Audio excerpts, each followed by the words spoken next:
sinfani min ahli nar, ya, lam arahuma, ya, ada dua golongan, ya, yang termasuk ahli neraka dan aku tidak pernah melihat keduanya itu, ya.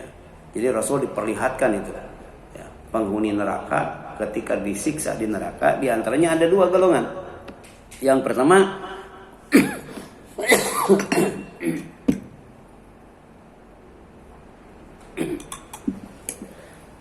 qaumun ma'ahum siyatun, ya, ka'adnam al-baqar yadribuna bihan nas, yaitu sekelompok orang, ya, atau mereka yang membawa cambuk seperti ekor sapi, lalu mereka mencambuki manusia. Cambuk itu alat, kan, ya, dan dia menggunakannya ketika punya kekuasaan dan kekuatan. Tadi kan bisa polisi, bisa tentara, ya, bisa pejabat, bisa juga preman, bisa juga suami atau yang lainnya yang melakukan kekerasan, ya, dengan cara, ya, tidak benar atau tidak dibenarkan, ya. Jadi hadis ini berisi ancaman terhadap orang yang menggunakan kekuasaan atau kekerasan secara dolim untuk menyakiti manusia, termasuk apa? KDRT. Dan para ulama menjelaskan bahwa hadis ini berkaitan dengan orang-orang yang memiliki alat kekerasan, cambuk, ya, senjata, ya, dan sebagainya, kemudian menggunakannya untuk menyiksa atau memukul manusia secara dolim, khususnya mereka yang memiliki kekuasaan. Kemudian diantaranya adalah petugas atau penguasa, ya, yang memukul orang tanpa hak. Seseorang ditangkap tapi kemudian dipukuli atau disiksa padahal tidak ada alasan yang dibenarkan syariat. Yang kedua, orang yang menggunakan kekuasaan untuk menganiaya, ya. Yang ketiga, seorang mempunyai jabatan dan bawahannya lalu ia menggunakan kekuasaan tersebut untuk melakukan kekerasan dan penyiksaan. Yang keempat, penyiksaan terhadap tahanan atau orang yang berada di bawah kekuasaan. Yang kelima, memukul, mencabuk atau menyiksa seorang untuk merendahkan dan menyakitinya, ya, bukan berdasarkan hukuman yang sah dan adil. Kemudian yang keenam, ya, preman atau kelompok kekerasan.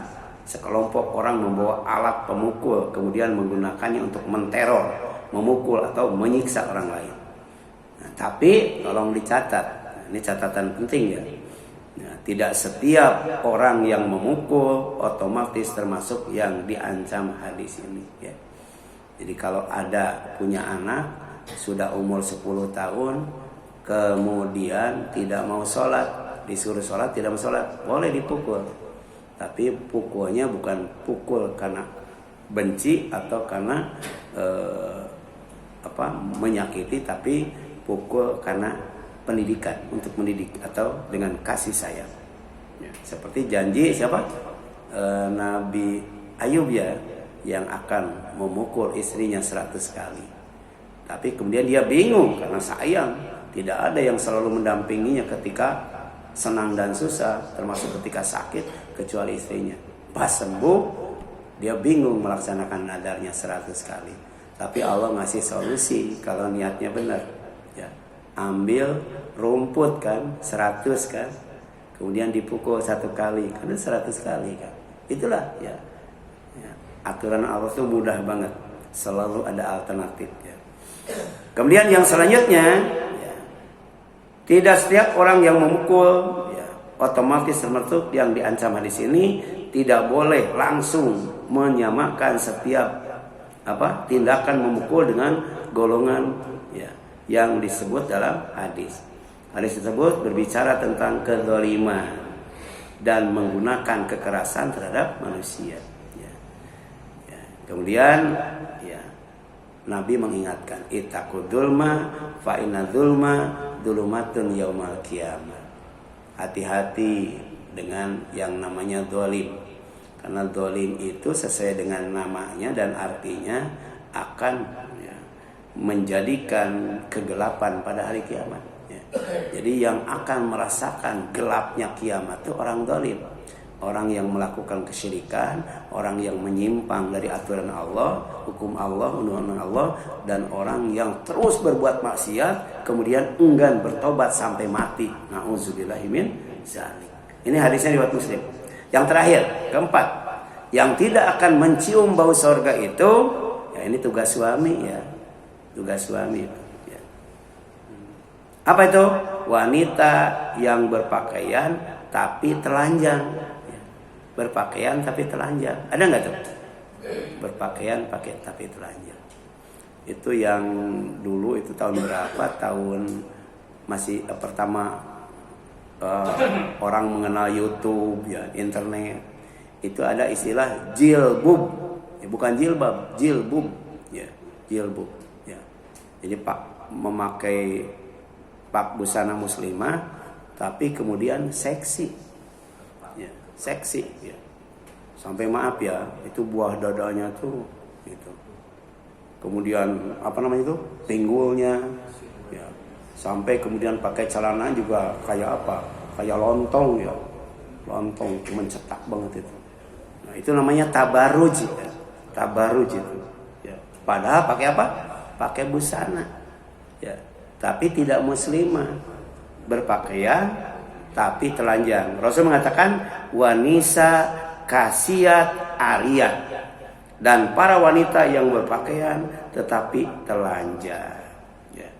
Ada yang ini, yang penting kan akhlaknya bagus kan ya, daripada pakai apa, pakai jilbab nyopet gitu. Seperti di pasar ini kan, pasar apa, Lontar itu, waktu kasus apa namanya itu tahu beracun apa ya, itu kalau ada pakai jilbab itu ya, itu di atas kantor ya, pasar tuh diumumkan hati-hati dengan yang berkerudung gitu ya, ada jilbab beracun. Ya, ada juga yang pakai jilbab di bis, ketika dibuka kemudian salib ya, dadanya itu salib ya. Ya, ada juga pakai jilbab rapi, pas dibuka laki-laki. Nah, iya ya. Jadi sekarang kadang-kala jilbab itu dijadikan modus untuk melakukan kejahatan. Tapi sejatinya jilbab itu identitas bahwa dia itu wanita muslimah, dan untuk menghindari ya ancaman Rasul sebagai kasiat kasiat ya, ariyat, berpakaian tapi telanjang. Mudilat hailat katanya, berjalan berlenggak-lenggok dan membuat orang lain condong kepadanya. Jadi menarik ya, perhatian kaum laki-laki yang bukan mahram. Ru'usuhunna kasiyah ya, al-mukhti al-ma'ilah. Kemudian kepala mereka seperti punuk unta yang miring. Nah, la yadkhulna al-jannata wa la yajidna rihaha. Mereka tidak masuk surga dan tidak mencium baunya. Wa inna rihaha la yujadu min masirati kada wa kada. Padahal bau surga dapat tercium dari jarak demikian dan demikian. Hadis riwayat Muslim. Ada yang mengatakan 40 tahun, ada yang mengatakan 70 tahun, ada yang mengatakan 500 tahun itu. Kalau sudah mencium bau surga masih jauh sejauh itu. Makanya kita berlindung kepada Allah SWT ya, kepada pertama ya didekatkan ke neraka. Yang kedua dimasukkan ke neraka. Kemudian kita berlindung kepada Allah ya, dengan berdoa agar kita didekatkan ke surga, dimasukkan ke dalam surga dalam keadaan salimin aminin, selamat dan aman. Amin ya Allah ya Rabbal Alamin. Silakan, ada yang ditanyakan?